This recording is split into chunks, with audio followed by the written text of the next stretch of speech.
یہاں پر کیا ہوا کہ یہاں پر ایک نیا پرابلم یہ کھڑا ہو گیا کہ ڈیسائیڈ یہ کیا دونوں نے مل کے، یعنی دونوں حکم جو تھے انہوں نے ڈیسائیڈ یہ کیا کہ ہم دونوں اپنی اپنی طرف سے اپنے بندوں کو معزول کرتے ہیں، یعنی ادھر سے حضرت علی بھی معزول ہو جائیں، ادھر سے حضرت معاویہ بھی جو ہیں وہ بھی معزول اپنی طرف سے کریں، اور پھر مسلمان امت ان کے علاوہ یا ان میں سے کسی کو یا کسی کو ٹوٹل امت میں سے کسی کو خلیفہ چن لے تاکہ وہ پھر مسئلے کو ٹیک اوور کریں۔ لیکن ہوا یہ کہ اعلان کیا گیا کہ انہوں نے حضرت ابو موسیٰ اشعری نے اپنے حکم یعنی اپنے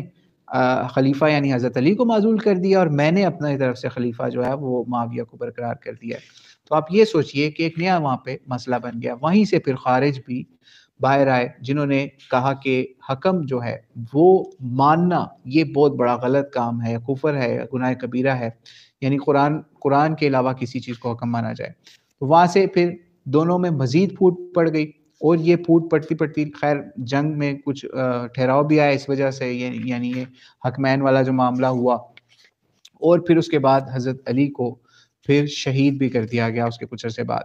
پھر یہ واقعات چلتے رہے، اور ہوا یہ کہ جب حضرت علی کی شہادت ہوتی ہے تو مسلمان امت جو ہے وہ کس کو چن لیتی ہے؟ حضرت حسن کو، اور حضرت حسن جب کو چنتی ہے تو اس کے بعد پھر خلافت معاویہ کے اوپر جا کے جنگوں کا خاتمہ ہوتا ہے، ٹھیک ہے، اس کا بھی ذکر یہاں پہ کچھ آتا ہے، ٹھیک ہے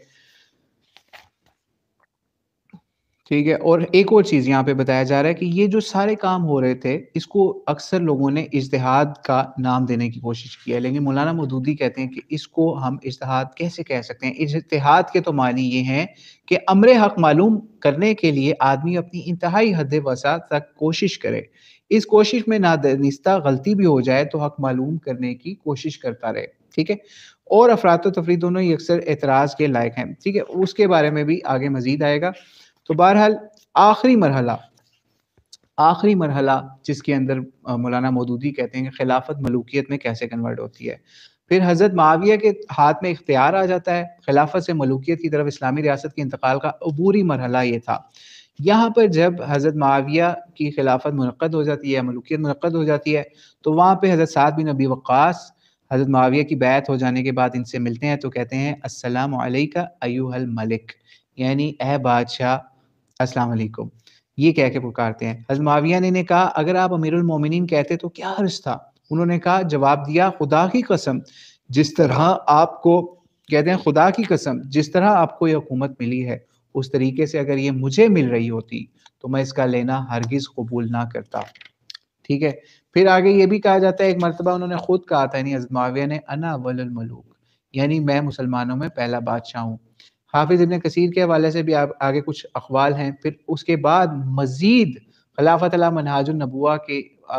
بحال ہونے کی آپ کہتے ہیں ایک صورت رہ گئی تھی کہ حضرت معاویہ اپنے بعد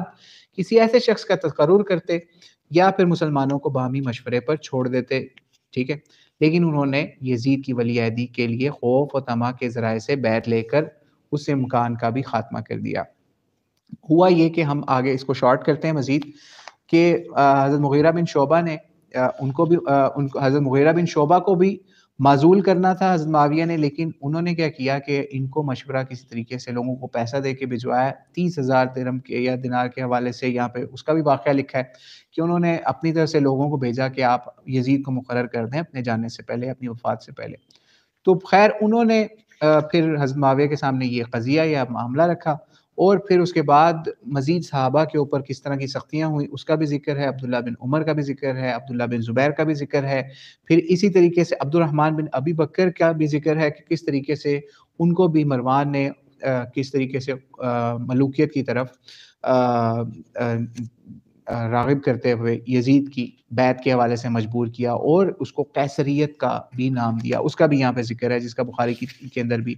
ذکر ہے، اور حضرت عائشہ کی بھی وہاں پہ توہین کرنے کے لیے جب مروان بن حکم یا اس کے سپاہی پہنچے اس کا بھی ذکر آ کے آتا ہے۔ یہ سب چیزیں بیان کر کے مولانا مودودی کہتے ہیں کہ اس طرح خلافت راشدہ کے نظام کا آخری اور قطعی طور پر خاتمہ ہو گیا، خلافت کی جگہ شاہی خانوادوں ڈائنیسٹیز نے لے لی، اور مسلمانوں کو اس کے بعد سے آج تک پھر اپنی خلافت کی مرضی کی خلافت نصیب نہ ہو سکی۔ حضرت معاویہ کے ہاں یہ بہت امپورٹنٹ چیز ہے، یعنی آ کے کہتے ہیں کہ حضرت معاویہ کے مناقب اپنی جگہ، ان کا شرف صحابیت بھی واجب احترام، ان کی یہ خدمت بھی ناقابل انکار ہے کہ انہوں نے پھر سے دنیا اسلام کو ایک جھنڈے کے تلے جمع کیا، دنیا میں اسلام کا غلبہ کا دائرہ پہلے سے وسیع کیا، لیکن ان پر جو شخص تان کرتا ہے، لان تان کرتا ہے، بلا شبہ زیادتی کرتا ہے۔ یعنی یہاں پہ اہل تشیع کا بھی مولانا مودودی نے رد کیا کہ وہ جو گالیاں یا وہ چیزیں کرتے ہیں ان کا بھی منع کیا، بلکہ یہاں سے ہم ایک چیز اسکپ بھی کیا کہ حضرت علی بھی جس وقت ان کی فوج تھی تو ان کو بھی ان کے سپاہیوں کو بھی حضرت علی نے یہ تلقین کی ہوئی تھی کہ اگر کوئی گالی دے تو اس کو قتل نہیں کرنا، لعنت بھی کرے آپ پہ یا مجھ پہ، وہ آپ نے قتل نہیں کرنا، یہ بھی حکم دیا گیا تھا۔ پھر ان کے جنازے بھی پڑھائے سارا کچھ، پھر خوارج کا بھی معاملہ تھا، اس کو بھی ہم نے کچھ اسکپ کیا اس کے اندر سے، ان کے بھی جنازے بھی پڑھائے، اور ان کو بھی جو لوگ لڑنے آتے تھے صرف ان کو مارنے کا کہا، اور ان کو بھی مسجدوں میں بھی آنے سے نہ روکا۔ ٹھیک ہے، اچھا جی، آگے پھر خلفاء کے طرز کی تبدیلی کا ذکر آ رہا ہے۔ اچھا جی، خلافت سے ملوکیت کا فرق، آگے خلافت سے ملوکیت کے فرق کا جو باب ہے اس کا بھی یہاں پہ اس وقت ذکر آ رہا ہے، یعنی یہ باب نمبر ہے، خلافت و ملوکیت کا فرق باب نمبر 5 ہے۔ ٹھیک ہے، اس کے اندر تقرر خلیفہ کے دستور میں تبدیلی، یعنی پہلے جو تھا کہ وہ کس طریقے سے تقرر ہوتا تھا شورا کے ذریعے سے، وہ بھی سب چینج ہو گیا حضرت معاویہ کی حکومت کے اندر۔ پھر یہاں پہ جو بات ہو رہی ہے کہ ملوکیت کا آغاز اسی قاعدے کی تبدیلی سے ہوا۔ حضرت معاویہ کی خلافت اس نوعیت کی خلافت نہ تھی کہ مسلمانوں کے بنانے سے وہ خلیفہ بنے ہوں، اگر مسلمان ایسا کرنے پر راضی ہوتے تو وہ نہ بنتے، بہرحال خلیفہ ہونا چاہتے تھے، انہوں نے لڑ کر خلافت حاصل کی، مسلمانوں کے راضی ہونے پر ان کی خلافت کا انحصار نہ تھا۔ پھر آگے چلتے ہیں، بیت المال کی حیثیت میں تبدیلی، بیت المال کے اندر جو بے ضابطگیاں ہوئیں اس کے کچھ واقعات یہاں پہ نقل کیے گئے ہیں، حجاج بن یوسف کے حوالے سے بھی واقعات نقل کیے گئے ہیں، پھر ذمیوں کے حوالے سے بھی واقعات نقل کیے گئے ہیں، ان کے اوپر ٹیکسوں کے ظلم کے حوالے سے بھی، جو لوگ مسلمان ہو جاتے تھے ذمی تھے لیکن غیر مسلم بھی تھے، مسلمان بھی ہوتے پھر بھی ان پہ ٹیکس لگا ہوا تھا کہ جناب یہ جان بوجھ کے مسلمان ہو رہے ہیں تاکہ ان کا ٹیکس ختم کیا جائے، تو ان مسلمانوں سے بھی ٹیکس وصول کیا جاتا تھا جو نئے نئے مسلمان ہوتے تھے۔ ٹھیک ہے، تو یہ بھی مسئلے آگے آ رہے ہیں۔ اچھا، جو لوگ چیٹ کے اندر اپنی آپس میں بات کریں ان سے گزارش ہے کہ کائنڈلی فوکس کریں جو بات ہو رہی ہے، اور آپ کو کوئی سوال ہے تو وہ لکھیں، وہ ہم انشاءاللہ بعد میں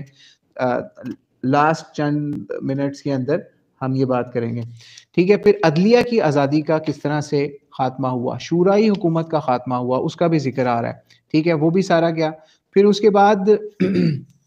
حضرت معاویہ کے دور کے اندر جو صحابہ کے حوالے سے واقعات ہوئے، جیسے سعید بن جبیر کے حوالے سے، سعید بن جبیر جب گرفتار ہو کر آئے تو حجاج نے ان پر احسان جتایا کہ میں نے تم کو امام نماز بنایا، حالانکہ عرب کے سوا امامت۔ ٹھیک ہے، حضرت معاویہ کے حوالے سے بھی اور ان کے بعد میں بھی ان کے خاندان کی حکومت کے حوالے سے بھی بتایا گیا۔ پھر حجر بن عدی کے قتل کے حوالے سے بھی آگے بتایا گیا کہ ان کے بھی قتل کا کس طریقے سے حضرت معاویہ کی طرف سے اقدام ہوا، اور حضرت عائشہ کی ناراضگی، ابن عمر کی ناراضگی بھی اس کے اوپر یہاں پہ نقل کی جا رہی ہے۔